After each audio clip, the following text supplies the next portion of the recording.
श्रीयाकुवाहन शिवात्मज दिव्यगात्रा श्रीभिन्नदन्तधनुजान्तक सूक्ष्मनेत्रा सर्वार्थिदुःखशमना फणिराजसूत्रा देवा गणेश्वर विभो तव सुप्रभातम्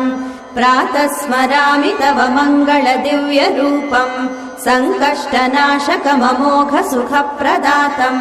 सन्तोषदायकमनन्त वरप्रदातम् देवा गणेश्वर विभो तव सुप्रभातम् प्रातर्वदामि तव पावन नाम मन्त्रम् प्रत्यूहनाशकमगण्य शुभप्रदातम् काम्यार्थदम् सकलसिद्धिकरम् महन्तम् देवा गणेश्वर विभो तव सुप्रभातम् श्री एकदन्त सुमुखा गजराजवक्त्रा